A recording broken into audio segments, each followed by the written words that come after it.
Good evening. Welcome to the Elks Lodge 1986 King of Diamonds Drawing 2.0. This is week 28. So we've still got the King of Diamonds is unfound, and we only have 12 more weeks to do this. No. Nope. We only get till August 4th. We get 52 weeks. Yep. So what would happen then if nobody won until that last night? The host gets it. No. It actually, we will draw that last night until till somebody wins. So that'd be pretty fun. It's great. But anyhow, welcome to the Elks.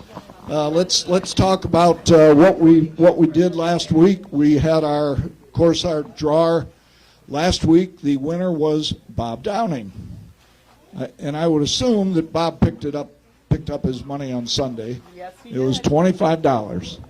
So Tuesday, I want to take this time to thank the Ferndale Elks for what they call elking here. It was a great night. The place was packed. We probably had 60 people in here, and it was great fun, great fun. And also we had sliders and sold a bunch of sliders, and that was good. Wednesday we had our lodge meeting, and we added Lori Kuznia to our list of trustees. She took over the 2-year trustee role. Yeah. You know, Lori's been a member for many, many years, and she's always wanted to do this, and I think we picked the perfect time for her, so she's great. Thursday we had sliders. Friday night, that's tonight, we're having our drawing. But let's just think of a couple things we've got coming up.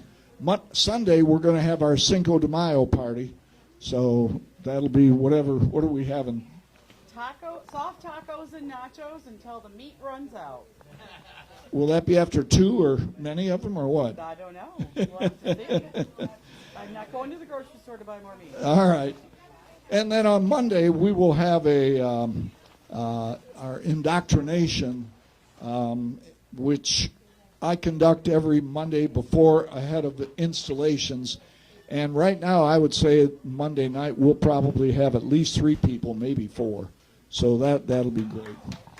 Yeah. All right. We've resumed our celebrity pickers. We've gone a little bit dry for a little while. We haven't had one, but we have one tonight. She's a Farmington historian and works with the farmers market a lot, and she is in charge of what they call the walkabout. So anyhow, I'd like to introduce, come on up and tell us your name and where you live and all that stuff. Hello, everybody. My name is Suzanne Clinton, born and raised in Detroit, but I live in Farmington and have for the past years. To give you a little history, I thought it was interesting, as he mentioned, Sunday is Cinco de Mayo Day. And everyone hear me now? Okay. Once again, Suzanne Clinton, born and raised Detroit, live in Farmington. He had mentioned Cinco de Mayo Day, and I thought that was interesting. It's a Detroit thing. Only in Detroit can you go to a church built by the French with a Spanish-speaking congregation. So if we know anything about Cinco de Mayo, that's what it was all about, okay, between the Mexicans and the French, led by an Irish priest, okay? And that's when I share that with people, especially that live on the East Coast. I said, only in Detroit, only in Michigan can you find that. Church built by the French, Spanish-speaking congregation, led by an Irish priest. It's only in Detroit. And as far as Farmington, you couldn't ask for more history than you do in the city of Farmington. For those of you who live here, as far as historic homes, okay? People don't know this, but it has 2 underground railroads. That's another thing to mention. If any of you have taken that tour on the Riverwalk, Detroit's Riverwalk, rated number 3 Riverwalk in the country, one of the most beautiful Riverwalks. Well, there is an African American statue there, okay? And they're all pointing toward Canada because that was a safe haven, okay? Well, it'll also list all of the underground railroads in the state of Michigan. Number 7 on the list is Farmington, Michigan, okay? Secondly, the cemeteries. We have 2 historic cemeteries here in town, okay? Wanted to mention that to everybody in case you knew about that. It was the Powers family. They were Quakers that settled the city of Farmington. They came from Farmington, New York. So I only share that with you because every Saturday, starting tomorrow, at what's known as the Farmers Market, it was mentioned, the walkabouts, we do historic trips, okay? We walk about a mile, and as I said, it includes historic homes, the cemeteries, the businesses we have in town. Most people don't know this. We have the 2nd oldest theater in the state of Michigan, the Civic Theater, okay, since 1933. Okay, we have the Silver Dairy, been there since 1942. Okay, so again, I'm just throwing that out to you if you're ever interested. Farmers Market at 10 o'clock a.m. We meet at what's called the western entrance to the market, which is right across from Dagwood's Deli there. That's where we meet, and we head out on a different tour. And the market runs starting this Saturday, and it runs through the first Saturday in November. And you might say there's something there for everyone. We have arts and crafts, okay, fresh produce, music, something for the kids. So again, if you've not been to the market, I highly recommend going. And if you ever want to join us for one of the walkabouts, I highly recommend that as well. Okay? Yes? I would say to this crowd, your market pitch might have been Petey's Donuts. Oh, that's another staple. Petey's Donuts. I'll give you an idea. Petey's missed one Saturday. We didn't know that they were not coming. We had a revolution on our hands, literally.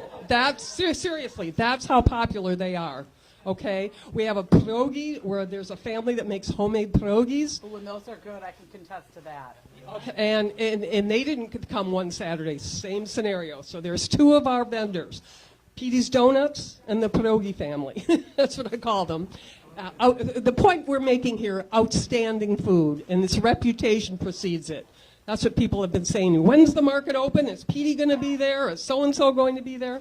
As far as I know, and we add vendors all the time. And it was the vendors that were pushing that we stay longer, okay? I think the market used to close up around September, October. We're talking the first Saturday in November. And still good, great crowds. So, again, I'm a big promoter of the market and a big promoter of history, particularly here in Oakland County, Farmington, and even good old Detroit. So, again, thank you for the invite to participate in this. I am a proud member of the Elks, joined about, 3 months ago, and I've been really happy with the people that I've met here. Great people, okay? Great food, great people, great atmosphere. So, do we want to proceed? Thank you, Suzanne. And also, don't forget, as much as she's with the farmers market, the Elks will be there 3 times this year, selling hot dogs, corn dogs, and Italian brats. So, I'm sorry, not corn dogs, corn on the cob. When I first went there and I saw people at 9 o'clock lined up for have an ear of corn at 9 a.m. is like, by 10:30 the line was way massive. Anyhow, come on back up here, Suzanne. You will be picking tonight's winning ticket, and tonight's jackpot is $3,760. So, let's see what we get, Suzanne. Drum roll, please. Mike Korzik. Mike Korzik, Christy Korzik's son. No, his brother-in-law. Her Oh, brother-in-law. brother-in-law. Oh, okay. My. Okay. What number did he pick? 7. Number 7. Who wants it to be the King of Diamonds? Here it goes. Thanks, Suzanne. Appreciate it. Nope. Number 5. 5 of hearts. 5 of hearts. So all he gets is a measly $25. So yeah, right. That's anyhow. Thanks for being here, and we will see all you guys back here next Friday.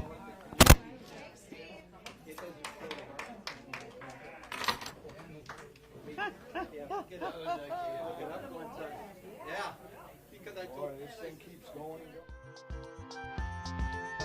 going.